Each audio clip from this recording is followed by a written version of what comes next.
on va parler des plantons parce que pour cultiver, c'est assez pratique de faire des petits plantons parce que semer en direct, il y a du boulot de désherbage et on ne retrouve pas toujours les petites pousses au milieu des autres. Alors, qu'est-ce que vous pouvez nous dire un petit mot sur qu'est-ce que ça représente pour vous? Vous êtes venu à ça comment? Quelle est l'importance du planton? Comment il faut les soins qu'il faut prendre pour le mettre en place? C'est aussi de la passion, on aime ça, on les suit, c'est nos bébés. Racontez-nous un petit peu ça. Alors on a commencé avec les vivaces médicinales. C'est d'ailleurs le plus gros de notre travail. En fait, notre idée, c'était de proposer aux gens de créer le jardin dont ils ont besoin, en fait. Donc ça passe par les plantes médicinales, aromatiques, et puis tout naturellement, on est arrivé après au planton. Une fois qu'on a commencé à bien maîtriser notre production de vivaces, on a commencé à se diversifier dans les plantons pour justement apporter le côté potager encore dans notre gamme. Et puis là, on a décidé de produire essentiellement tout ce qui est plantes annuelles de légumes, puis les fleurs aussi qui accompagnent les légumes dans le jardin. Alors actuellement, on est samedi. C'est ouvert chez vous? Il y a quelqu'un qui peut accueillir les gens pour leur... Alors oui, on peut accueillir les gens, mais on a surtout mis en place un self-service devant. Vous avez un self-service et les gens viennent, se servent. Ça marche bien? Ouais. Ça marche bien, ouais. Ouais, on est content. Un petit mot encore Ouais, moi je voulais juste préciser qu'en fait on s'est spécialisé dans les plantes médicinales indigènes pour justement revaloriser en fait le patrimoine floral de la région. Parce que c'est vrai que souvent quand on pense plantes médicinales, on pense aux plantes qui viennent d'Inde, qui viennent d'Amérique, qui viennent du Maroc, etc. Et c'est vrai qu'en fait finalement on a tout sous nos pieds et on a un peu perdu ce patrimoine-là. Donc pour nous c'est aussi assez important de remettre en lumière le trésor qu'on a chez nous. Puis l'avantage aussi, c'est que nos plantes médicinales nous soignent nous, mais elles soignent aussi nos plantes. Donc après, on peut faire des traitements. Voilà, il y a tout le côté des plantes médicinales qui est utilisé aussi pour faire des préparations.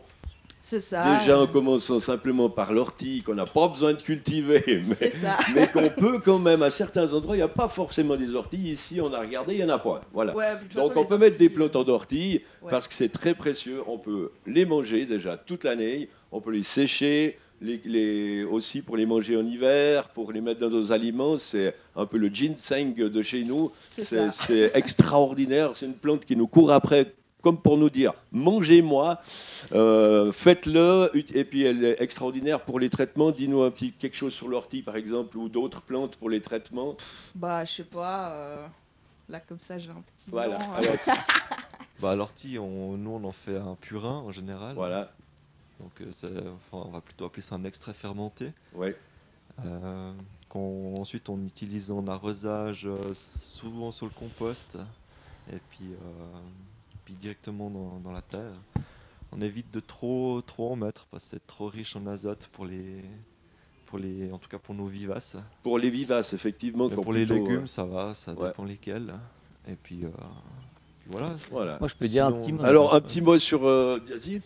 Ouais, sur le purin d'ortie, comme tu viens sur le sujet, c'est sympa parce que justement, une fois, on avait une discussion, toi et moi, sur le purin d'ortie. Je t'avais demandé un conseil, comment est-ce que tu gérais avec la biodynamie, parce que j'avais des gros problèmes de pucerons noirs sur mes melons. Et c'est le moment d'ailleurs d'utiliser l'ortie avec tous les petits pucerons qui arrivent. Exactement. Les coccinelles étant pas encore tout arrivées. Ouais, c'est ça. Et puis, entre autres, toi qui es dans la biodynamie, et puis ma sœur qui m'avait aussi parlé de ça, de l'utilisation du purin d'ortie sur les plantes, tu m'avais conseillé, et ce que j'ai expérimenté par la suite, ce que je fais actuellement, c'est faire un purin d'ortie à 3 jours. Ça veut dire juste mettre des orties dans un sac à patates, c'est filet à patates, juste bien tasser les orties, sans compter trop le nombre de kilos, mettre ça dans un gros bidon, un de ces gros bidons qu'on a à la maison, juste couvrir d'eau, laisser 3 jours comme un sachet de thé, juste un tout petit peu secouer, rien de plus, même pas, et puis le sortir au bout du 3e jour. Et puis là, on a un purin d'ortie qui était déjà tout prêt à l'usage. Donc c'est pas un purin d'ortie qui a 10 jours ou 2 semaines, qu'on doit refiltrer, qui pue très fort, qu'on doit rediluer.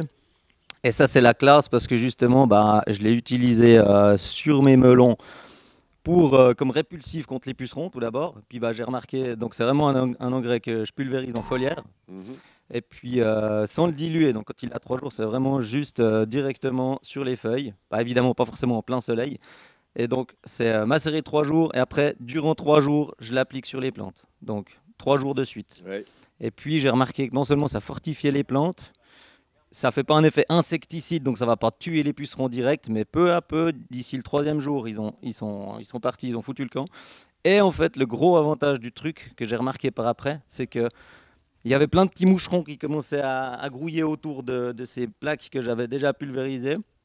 Et en fait, tous ces moucherons qui sont attirés par ce parfum du purin d'ortie, j'ai été regarder de plus près et en fait, j'ai remarqué que c'était des auxiliaires qui venaient aussi pondre dans les pucerons qui étaient présents. Et j'ai remarqué une semaine ou quelques jours plus tard que j'avais des pucerons noirs qui étaient momifiés, qui avaient été attaqués par les auxiliaires qui se trouvaient dans les haies, qui étaient à côté de mon tunnel, qui ne seraient pas venus sur mes melons si j'avais pas mis le purin d'ortie. Donc Magnifique. c'était vraiment excellent. Donc c'est une bonne expérience du purin d'ortie. Bah, super. Ouais, ouais. Bah, voilà, hein. Des choses toutes simples. Il y a aussi des plantes comme la consoude qui vont aussi amener toutes sortes d'autres choses. Mais chaque plante, en plus, elles sont là au moment où on en a besoin. Donc elles poussent au moment où il faut. C'est assez génial. Voilà. Un petit mot sur les plantes en général. Comment les gens... Bah, aujourd'hui, c'est ouvert chez vous. Ils peuvent venir à Dizy ou bien il y a un marché à la ferme? Alors maintenant c'est ouvert à la maison. Ben, en fait normalement aujourd'hui on devrait être là avec toute l'équipe au marché de BioAgri avec plein de plantons. Et puis du coup ben, comme il y a eu le virus tout est annulé. Donc on a remplacé le marché d'aujourd'hui à Moudon par un marché à Dizy. Donc À côté de la Sarah, hein, juste à la sortie de la Sarah entre ou la avant Sarah, la ouais, Sarah en venant de ouais, Cossonay. entre la Sarah et Cossonay. Voilà. Et puis, on a fait un petit article dans le journal pour dire que suite aux marchés qui ont été annulés, on a organisé un marché à la ferme. Et donc aujourd'hui, il y a la possibilité de passer à la maison pour prendre des plantons. Il y a toute une équipe sur place qui s'occupe d'accueillir les gens avec les distances, un peu comme ici, pour respecter les mesures d'hygiène. Et puis, sinon, tout le reste du temps, ben, c'est en self-service, comme à l'Apothèque du Jura. Genre, les gens peuvent venir, il y a tous les petits panneaux, tous les prix, il y a une caisse. Puis ça permet aux gens de venir quand il n'y a pas trop d'affluence. D'ailleurs, on a remarqué qu'il y a beaucoup de gens qui sont venus avant le marché d'aujourd'hui parce qu'ils voulaient éviter l'affluence qu'il y aura aujourd'hui chez nous. Mais oui, du coup, c'est la saison et puis c'est ouvert tous les jours. Et aujourd'hui, il y a un marché spécialement pour remplacer BioAgri qui est chez nous. Mhm. Super. Dites-nous voir exactement où vous êtes, l'Apothèque du Jura. On est à Mézières-Vaux. Mézières. Ouais, donc juste à côté. Ok. Alors, on a aussi plusieurs... Serge Girardin, le grenier, qui normalement doit être avec nous en visio d'ici peu, mais là, on ne l'a pas encore. Et puis Joël Ressources, qui est à Bretonnière. Ouais. Autrement, vous pouvez aller sur notre site www.bioagri.ch où vous avez les exposants qui devaient être là. Mais autrement, vous pouvez aussi aller sur le site de BioSuisse, Ferme Bourgeon, qui va en fait sur lequel vous pouvez chercher autour de chez vous les producteurs et de tout, mais aussi de plantons. Donc ça, c'est un intérêt sur ce site de BioSuisse, qui est assez bien fait, je dirais, et qui permet vraiment de trouver tout ce qui vous intéresse autour de vous. Alors, parlons plantons. Dis-nous quelque chose sur cette passion pour les plantons, et puis dire aux gens, pour les vivaces, comment ils doivent... D'ailleurs, moi, je le fais, hein, je mets des vivaces. En attendant, je remplis tout autour de salades, de légumes, etc. Le temps que ça pousse, pendant 2-3 ans, on peut quand même faire des légumes près de nos vivaces. Ça fait, à la place d'enlever des herbes indésirables, eh ben, on ramasse nos salades à mesure. Elles ont fait le boulot de protéger la terre. Donc, on est un peu sur quelque chose de permanent, entre guillemets, puisqu'en mettant des plantons, de toute façon, la cultiver, c'est déjà casser un peu le mouvement de la nature. On est bien d'accord. C'est aussi pour ça qu'on a un devoir d'entretien, de protection de cette nature et de ces cultures, parce qu'en fait, on change les choses. Qu'est-ce que tu peux dire un petit peu sur ça? Je crois que tout est dit, je sais pas. Voilà. Alors, dis. Ouais, je pense que des plantes, il y a une fiche descriptive de tout, en fait, les plantes culture, C'est les comment pathologies. Le site internet, c'est Oui. www.apothèquedujura.ch. Apothèque du Jura à En un Pendu. mot. Ouais. En un mot au singulier. Voilà. Je me tourne vers toi, Yes. François, membre du comité de Biovo d'ailleurs aussi, actif sur l'agriculture sociale aussi. Mais ces plantons, raconte-nous un petit peu quelque chose. Bah, nous, on a commencé les plantons à la ferme tout d'abord parce que on a voulu commencer à produire des légumes pour diversifier un petit peu notre production, aussi pour notre propre consommation tout d'abord, Ouais. surtout dans les tomates. Et puis, ben, moi, comme j'avais un peu la passion de la diversité, on a vraiment découvert énormément de variétés de tomates différentes, quoi, une diversité infinie, quoi. On peut dire qu'il y a à peu près combien on pourrait faire en tout cas plus de 500 à 1000 variétés. Ben justement, actuellement en je Suisse. défie quiconque de me dire combien il y a de variétés de tomates sur cette planète. Non, mais Celui je qui dis me chez le dit. nous, même ce qu'on a en stock chez nous comme graines, on Mais est à alors plus de 500, je pense. Ah, mais bien facilement. sûr, ouais, On mais est d'accord. clairement, justement. Même, non, moi je le sais pas Alors exactement. C'est vraiment. Quand on sait qu'on peut avoir des variétés en France, à travers des associations comme Cocopelli, qui était anciennement Ressources, qui va nous. Enfin, Il va nous qui parler, va on nous est expliquer en de ça. direct avec lui tout Voilà, ça. génial. Et puis, justement, j'avais commencé avec Joël Wagneau, entre autres, qui était d'abord avec Cocopelli, et puis qui avait plein de bonnes variétés de tomates anciennes, etc. Et puis cette association a amené un peu du monde entier. En fin de compte, c'est une sorte de banque de graines. Et puis, d'abord, on a commencé pour notre propre production de tomates. Oui. Pour notre propre consommation. Et puis Oui. après, on a eu plus de tomates que pour nous-mêmes. Du coup, on a commencé à mettre une caisse au bord de la route. C'est comme ça qu'a démarré notre self-service. Ouais. Et puis à la suite, on a commencé à, juste à faire la même chose avec les plantons. Puis on a commencé à vendre des plantons. Et puis pour finir, on a vendu notre surplus. Puis c'est comme ça qu'on a commencé. Et donc tu avais ça devant chez toi, vous avez démarré ce petit self-service, c'est parti à fond, et alors? C'est parti à fond. Ouais, c'était vraiment petit à petit au début. On vendait nos tomates 3 francs le kilo, on vendait nos plantons 2 francs le planton, etc. Puis après, en fonction de l'offre et la demande, on voyait que chaque année, on n'avait jamais assez de plantons pour ce que les gens venaient chercher. Et puis, on a commencé à faire plus de plantons que pour nous-mêmes, exprès pour en vendre, parce qu'on voyait que ça rendait service autour de nous. Oui, Donc, c'était surtout les plantons de légumes. Et puis... aussi la production de légumes, un petit peu plus, produire plus de tomates, des aubergines, des courges, des courgettes, des salades, tout ça on a mis aussi en self-service. Et puis voilà, en voyant comme ça partait, on a fait de plus en plus, puis c'est comme ça qu'on a un petit peu agrandi la production. J'attends que Fanny me donne les ordres de switchage sur toi et Joël. Alors Joël la Bretonnière, vas-y. Présente-toi, raconte-nous Allô l'histoire. Cocopelli, Ressources, les plantons aujourd'hui, c'est ouvert, Alors, j'imagine. bonjour. Alors vas-y. Ouais, bonjour tout le monde. Salut Franck. Bonjour BioAgri. Alors, attendez, il y a plusieurs voix en même temps. Voilà, vas-y, Franck, vas-y. tu m'entends? Oui, c'est tout bon. Ok. Parle je suppose seulement, que c'est- vas-y. Voilà, je suppose que c'est bon. Donc, Vas-y. bonjour tout le monde. Là, on est à Bretonnière, où on est en train de faire du repiquage de plantons à plein tube, parce qu'on a toute une série de cucurbitacées qui sont maintenant prêtes et qui vont rejoindre bientôt les caisses pour être diffusées, vendues, etc. Là, je suis avec Didier, qui est venu nous dire un petit bonjour. Il y a aussi Laetitia, Véronique qui sont par là. Et donc, voilà, on a eu une vente de plantons le week-end dernier chez Alain et Gisèle Chance à Aclan, qui sont des rosieristes. On avait dû partir de la branche qui était, on a décidé de trouver une autre option cette année, puisque d'habitude on travaille à la branche, mais le niveau de confinement à la branche est très très strict, ce qui fait qu'on ne pouvait plus travailler dans les horaires normaux, uniquement tout à le fait, soir, et c'était un peu trop compliqué pour gérer autant de plantons. Ce qui fait qu'on a émigré à Aclan. Et puis, voilà, on a pu donc reprendre un petit peu nos activités là-bas, et on est resté sur place pour faire un marché, enfin une vente, puisqu'on n'avait pas le droit de faire de marché. On a fait une vente chez Gisèle et Alain, et en même temps, ça permettait aussi aux visiteurs de voir leur roseraie et puis de commander éventuellement des rosiers. Voilà. Mais Ça a très bien fonctionné. Raconte-nous un petit peu qui vous êtes, Ressources, et comment, brièvement. D'accord. Oui, alors l'association Ressources est une association qui travaille à essayer de diffuser des ressources de vie pour tous, comme vous le voyez sur le panneau qui est derrière moi. Qu'est-ce que c'est que les ressources de vie? Alors, c'est bien sûr les semences qu'on produit déjà maintenant depuis longtemps. C'est aussi les plantons par période et selon les saisons.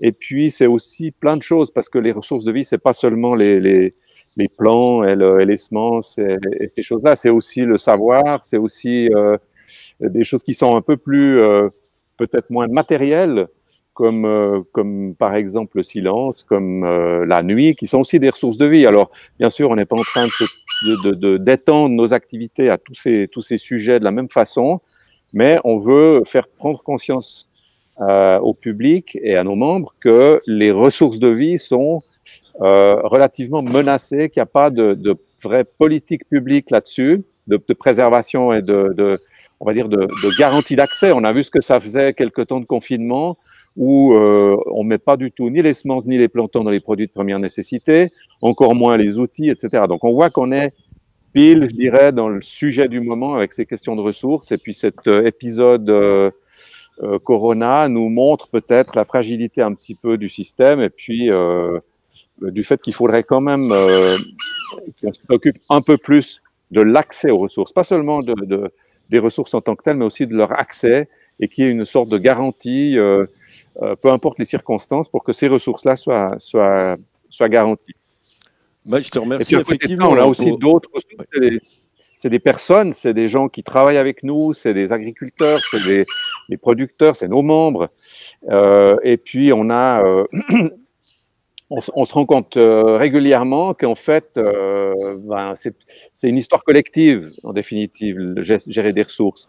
C'est interdisciplinaire, c'est transrelationnel, c'est bref, tout ce qu'on veut, mais ça implique beaucoup de gens, beaucoup de savoir, etc. Merci Joël. Donc vous n'êtes pas ouvert aujourd'hui pour venir chercher des plantons, à part ça? Alors, non, malheureusement, on n'est pas arrivé quelle est la prochaine date? La production actuelle, elle sera... Il faut voir sur notre site, on va la mettre en distribution au plus vite, c'est-à-dire dans les jours qui viennent, ouais. Probablement sous la forme d'un plus ou moins libre service à Bretonnière, mais on est en train de repiquer là, tout ce qui restait, parce qu'on a vendu tout ce qui était en stock en fait, le week-end passé. Ça a fonctionné magnifiquement. Et là, on n'a plus grand-chose, mais il y a encore quand même des trucs en préparation et qui seront disponibles, notamment toutes les cucurbitacées, les poivrons, les aubergines encore qui seront là à partir dans quelques jours. On va revenir sur le plateau, c'est plus simple. D'accord? Ok, merci. Bonne fin de samedi, bonnes affaires à Sierre, et puis à tout bientôt. Merci beaucoup. Et puis pour tout le monde, allez sur le site, regardez les autres points de vente. Et puis, comme je vous ai dit, sur le site de BioSuisse aussi. Alors, on revient sur le plateau. À toi, parle-nous un peu de cette passion des plantons. Ouais, donc comme je disais, c'est assez compliqué de parler de ce genre de choses parce qu'on vit dedans H24, donc c'est difficile de transmettre quelque chose qu'on vit comme ça. Mais ma passion pour les plantons, je sais pas, moi, ce qui me passionne, c'est de voir toute déjà la diversité qui est proposée par la nature, de voir tout ce qu'on peut faire avec une plante, que ce soit juste dans le jardin, qu'elle puisse amener, apporter quelque chose dans un biotope précis, ou que nous, on puisse l'utiliser de manière hyper simple, juste en tisane comme ça, ou justement les transformer pour pouvoir avoir un produit totalement différent. C'est vraiment la multitude de possibilités que peut offrir la nature à travers ce genre de plantes qui est en fait, finalement, c'est une recherche qui s'arrête jamais. En fait, il y a tellement de choses à apprendre, à découvrir. Tous les jours, c'est quelque chose de différent. Les plantes, c'est vraiment, elles réagissent différemment à des choses. Elles réagissent comme nous aussi à tout ce qui nous entoure. Voilà, c'est ça. Et puis, ce qui est aussi intéressant, c'est de pouvoir accompagner ces plantes là-dedans, de pouvoir observer comment apprendre aussi de ces plantes, de tout ça, quoi. Donc, on apprend beaucoup sur soi-même. Franchement, oui. Puis en fait, le fait de travailler avec les plantes, c'est hyper méditatif, quoi. Et c'est vrai que moi, quand je travaille avec mes plantes, j'aime bien être seule dans mon coin et puis passer du temps avec mes plantes. Je suis pas très bavarde quand je travaille. Après, ça dépend pour quel genre de travail c'est. Non, c'est le zen du semis, quoi. Ben ouais, pas que du semis, de tout en du fait. désir, de tout ce qu'on de- fait, ouais. chaque mouvement. C'est ça, et C'est puis important. d'observer, voir comment elles vont, puis finalement sentir comment est la plante, etc. C'est vrai que c'est hyper intéressant, quoi. Puis rien que quand après on passe au moment de cueillette, c'est quelque chose, c'est une dimension qui est autre, quoi. C'est vraiment. Vous faites du séchage aussi? Alors moi, je le fais personnellement, Personnellement, ouais. pour moi-même, quoi. Mais c'est vrai que en fait là, on est dans le projet, on est en train de créer un champ pour faire de la tisane plus tard. Donc là, on prépare la terre justement depuis l'année passée. On a mis de la paille dessus pour éviter justement de retourner la terre. En fait, finalement, faire la paille, elle fait son travail. Les vers de terre, ils font leur travail. Ça étouffe petit à petit. Et ça c'est vraiment la terre se fait en douceur comme ça. Et, En fait, nous, on fait pas grand-chose. c'est ça, on fait pas grand-chose et on essaye de limiter en fait notre impact sur notre environnement. Donc Ouais. on fait vraiment les choses de manière la plus douce possible, quoi. Et, plus tard, on espère cet automne pouvoir planter les premières plantes pour pouvoir offrir justement une gamme de tisanes de nos plantes. Parce que c'est vrai que pas tout le monde a un jardin, pas tout le monde a un balcon, pas tout le monde a assez confiance en soi pour planter. Pas souvent, on nous dit j'ai pas la main verte, je fais crever toutes mes plantes, etc. Puis c'est pas une question de main verte en fait, c'est juste une question de feeling avec la plante. Il faut juste avoir confiance, quoi, parce que les plantes elles sont capables de gérer pas mal de maltraitance si on veut, parce que des fois on n'est pas là pour ça, quoi. On n'a pas la disponibilité mentale, même le temps pour s'occuper des plantes. En fait, elles arrivent à gérer, elles arrivent à se débrouiller toutes seules le temps qu'on puisse reprendre soin d'elles, quoi. Puis c'est ça qui est intéressant. Faut pas La stresser, quoi. souffrance des plantes, ça c'est quelque chose. Mais c'est vrai que, par exemple, quand on voit des gens qui mettent au bord de la route, ramassage des objets encombrants, une plante, je ne peux pas m'empêcher de m'arrêter de la prendre, même qu'elle n'est pas d'ici, puis que jamais j'aurais acheté ce type de plante. Je suis obligé de la prendre et puis de la sauver. Ouais, C'est pas possible autrement. C'est clair. Voilà. Mais c'est comme des amis qui disent cette plante, elle tire la gueule, je vais l'acheter. Puis je dis, non. On va mettre un peu de terreau, redonner un peu d'engrais, l'arroser un peu, ça ira bien. Tout va bien, c'est juste qu'elle n'est peut-être pas au bon endroit. Et en plus, elle aura une histoire. C'est ça, exactement. Donc, faut prendre soin de nos petites plantes. Voilà, donc n'achetez pas des plantes pour les jeter. Occupez-vous de ces plantes. Vous pouvez toujours les bouturer, les multiplier. Renseignez-vous. En bout de la mise en pause, c'est que c'est faisable, donc on peut le faire, tout le monde peut le faire, c'est tout simple.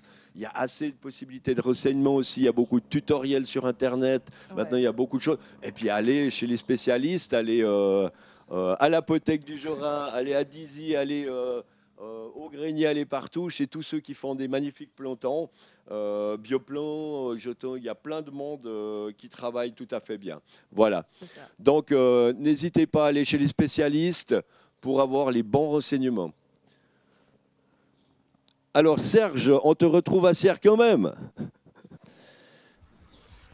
Alors, je vais juste montrer l'endroit magnifique où on est, parce que magnifique. Ça vaut la peine.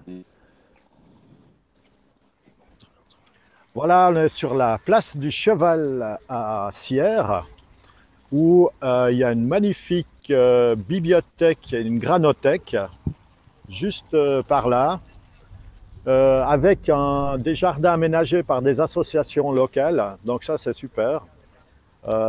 Donc il y a une grande part au fait de la médiathèque et de la granothèque qui se joint à pas mal d'assos locales pour dynamiser tout ce qui est biodiversité, culture, maraîchère. Visitable tout le temps, comment c'est visitable à quel moment, c'est comment ça? Ouais, alors ici, c'est des permaculteurs, au fait, qui ont un petit potager sur la place. Ah, donc, superbe. Ah, super.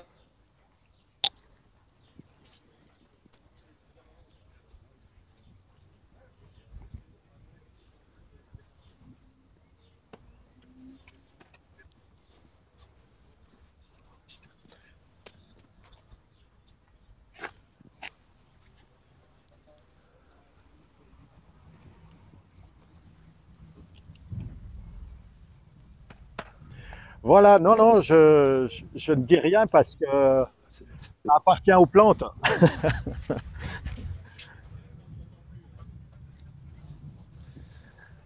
Oh, Voilà, je montre un petit peu le jardin qui est entretenu par les assos localement. Voilà, les côtes de bêtes qui sont restées depuis l'année passée, les fraisiers qui sont déjà bien avancés. Voilà. Oh, des baies de goji, magnifiques. Voilà. Alors, là, je vais me diriger un peu vers notre marché, où on a pu faire notre marché oui, aujourd'hui, volontiers. sur cette belle place.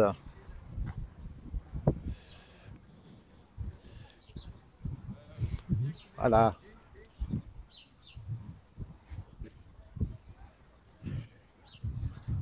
Je marche vers le marché. Donc, Raconte-nous une petite histoire pendant que tu marches. oui, d'accord. Bah, qu'est-ce que vous voulez que je vous raconte? Les tas de variétés Bah, de tomates Le qu'on a grenier, aujourd'hui. parle-nous du grenier. Alors, au fait, Ah, bah oui. non, ce que je vais vous raconter, c'est que on a dû prendre des mesures un petit peu particulières, comme vous voyez, pour canaliser les gens et puis prendre des mesures de distanciation. Mais ça se passe dans la joie et la bonne humeur. Les gens viennent petit à petit, ils ont compris le message. Il y a plus de 2000 personnes qui ont été contactées par la médiathèque pour venir à ce marché. Puis ça se passe dans la joie et la bonne humeur. Alors, parle-nous de tes plantons, de tes tomates particulières que tu as fait en grand nombre cette année. Alors, je vais me diriger. Oui, alors cette année, on a fait un peu moins fort que l'année passée. L'année passée, on avait fait 159 variétés.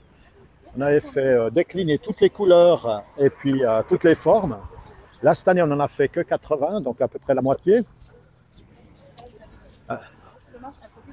Là, c'est déjà pas mal. Hein.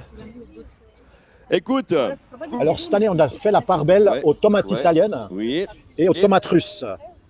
Donc, c'est clair que nous, étant du côté de baie, on a beaucoup de gens qui sont sur les hauteurs, qui nous demandent toujours des tomates relativement précoces, résistantes. Donc, c'est intéressant, effectivement, de développer le côté des tomates russes, qui ont ces particularités d'être très explosives en saison. Donc, au niveau précocité, c'est juste excellent, quoi. Je te remercie en fait de ce petit passage éclair sur notre antenne. Je te souhaite un tout bon marché. À bientôt. Ciao, ciao. Bon, alors, on va passer la parole à François pour nous continuer de parler des plantons et de ta passion.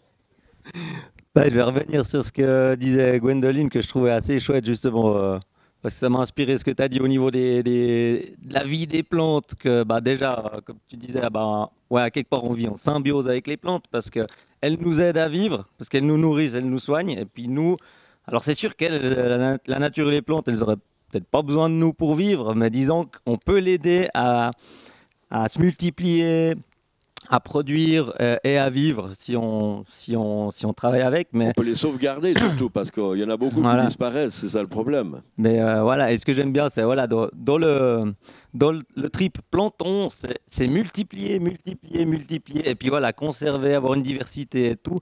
Et puis moi, ce que j'adore quand je rentre dans ma serre tôt au printemps ou dès que ça commence à bien se remplir, mais je vois tout plein de petits individus, plein de petits plantons, plein de petites plantules, plein de petits bébés. Et puis sans cesse, on va semer des graines.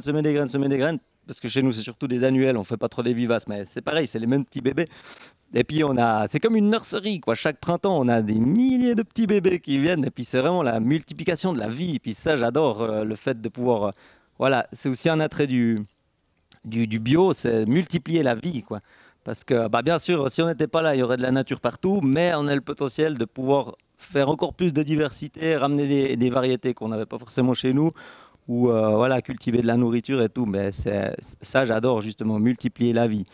Et puis, elles nous aident à se soigner, on les aide à se soigner, on travaille ensemble.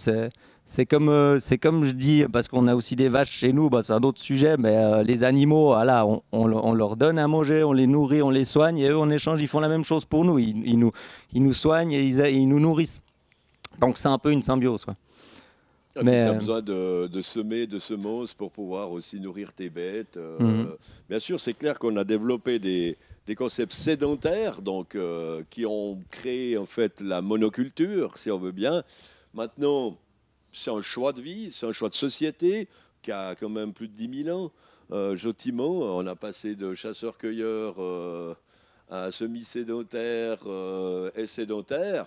Alors ça a fait des gros bouleversements. Si on regarde 10 000 ans, c'est rien sur l'histoire humaine. Donc c'est clair qu'on est en pleine adaptation. Et puis, il faut vraiment... on a peut-être été un petit peu vite ces dernières années. Il faut qu'on revienne à notre échelle et reprendre le temps justement de toujours de conserver ces variétés, de ne pas aller plus vite qu'on détruit. Nous, on a l'impression de faire les pompiers un peu actuellement, parce que ça disparaît plus vite qu'on arrive à les maintenir. Mais bon, en tout cas, la sensibilité se fait. Moi, je trouve que c'est une bonne chose. Est-ce que tu as un petit mot à dire pour les auditeurs sur demain? Bah justement, pour rebondir sur ce que tu viens de dire, par exemple, qui est hyper important de faire attention quand on a été très vite, très vite, très vite avec ces cultures, les cultures intensives, vouloir produire, produire, alors qu'en fin de compte, c'est important de conserver ces anciennes variétés, par exemple, parce que c'est souvent dans ces anciennes variétés de tomates ou autres, n'importe quelle autre plante, qu'on retrouve ces résistances qui étaient dans la génétique de ces plantes d'antan, qui ont toujours été cultivées. Et puis bah, pour le futur, voilà, garder le maximum de diversité, pas mettre tous les œufs dans le même panier. Au contraire de la monoculture, où justement, en bio, on essaye d'avoir le plus de diversité possible, pas trop de monoculture, parce que pour créer un équilibre, si on a des cultures trop intensives, toutes de la même variété, il suffit qu'on ait une maladie et il y a tout qui peut crever d'un coup. Alors que si on a un maximum de diversité, autant dans les variétés, dans les tomates ou dans les différentes espèces, dans toutes les plantes, plus on a de diversité, plus on a de stabilité. Donc l'avenir, c'est la biodiversité. L'avenir, c'est retrouver un petit peu ce qu'on a un peu gâché ces derniers temps, mais on a tout à fait la capacité de le faire. On l'a vu même en Inde, là, quand on nous dit que ça fait 40 ans qu'ils n'avaient pas vu l'Himalaya depuis New Delhi. Tu te dis, ben, en 1 mois et demi, on y arrive. C'est pas mal quand même. Donc il y a quand même beaucoup de choses qu'on croyait impossibles qu'ils le sont. De toute façon, rien n'est impossible. Et puis, il faut faire. Alors, un petit mot pour demain. Comment tu vois le futur? Qu'est-ce qu'on peut améliorer? Qu'est-ce qu'on peut faire? Moi, je suis pas trop un pessimiste, donc. T'es un optimiste. Ouais, moi je crois Désespérément optimiste. Pas désespérément, mais je pense qu'il n'y aura pas trop de problèmes à l'avenir. Ouais. Enfin, il y a des problèmes, hein, mais chaque chose se règle. À Quand on est mesure. au pied du mur, on règle les choses. Donc, Confiance en la nature, de toute façon. ouais, hein. je pense. Hein. Ouais. Enfin, là, nous, moi, je trouve qu'on en est à la preuve. On a été en sortie d'apprentissage, on a eu un choix, partir chez les horticots traditionnels ou dans les gardens, ou alors créer notre idéal d'entreprise. C'est ce qu'on a fait. Un chemin de vie. Au Ouais. fait. Et puis je pense à la portée de tous d'un peu diluer, arrêter avec ces commerces ultra centralisés, et puis un peu diluer dans les fermes, justement, chacun sa clientèle. Ça Ouais, permet- il faut bien c'est- de tout, mais comme on dit, faut. diversifier, c'est aussi Voilà. une économie Ouais. résiliente, c'est exactement la même chose que pour ce qu'il disait pour les plantes. Et puis, ouais, continuer à soutenir les petits, moi je dis. Oui, permettre en tout cas la proximité, c'est ça, quoi. Surtout la proximité. Commerce local, et on s'en sortira. Ouais. Si on continue avec le mondialisme, bah, on s'en sortira pas. Mais si Donc les le gens- confinement, déconfiner, c'est déconfiner un bout, puis pas trop. On Voilà. arrête de déconfiner à un moment donné, on reste. Comme on est, ça va bien. Y a pas Mais besoin c'est d'aller pas, trop loin. je crois que c'est pas trop l'idée de nos politiques. Donc, On est en train de tous les jours, on fait de la politique dans Oui. nos achats, dans nos comportements. On est tous C'est en train de faire exactement de la ce que je dis, politique. faut- Même quand on la critique, on fait de la politique. Tu Voilà. peux dire merci à la Landi d'avoir dû fermer ses portes pendant un moment. On a vu énormément de gens affluer dans nos self-service pour acheter des plantes.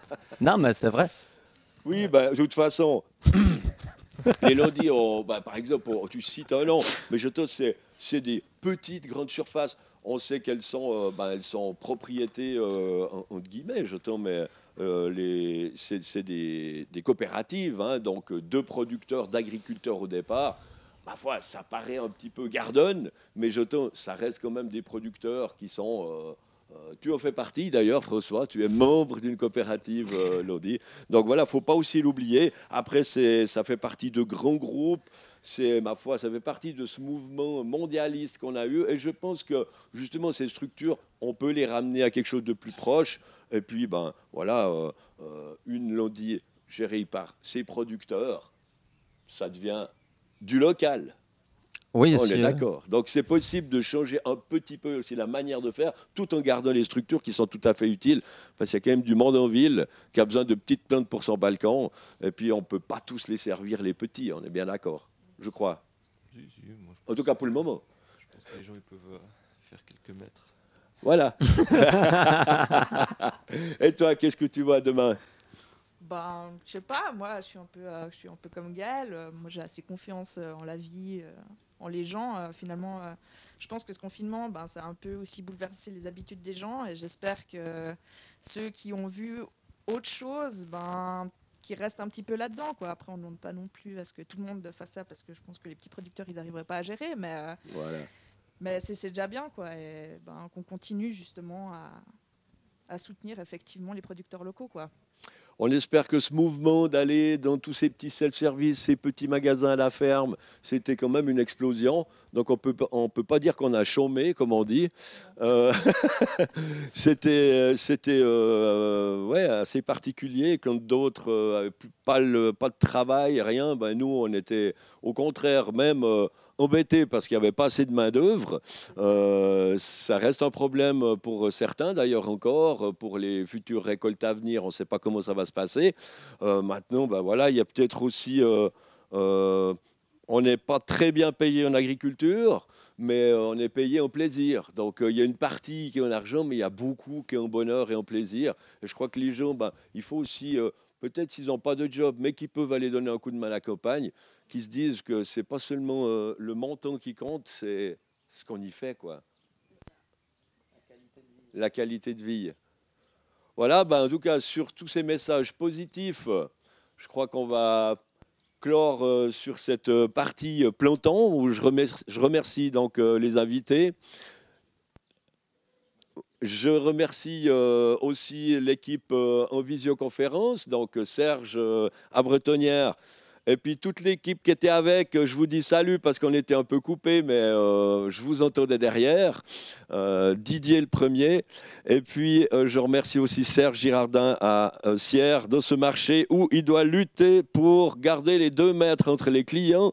Ça va pas être simple, mais bon, ça fait un bon apprentissage pour lundi, puisque lundi on déconfine.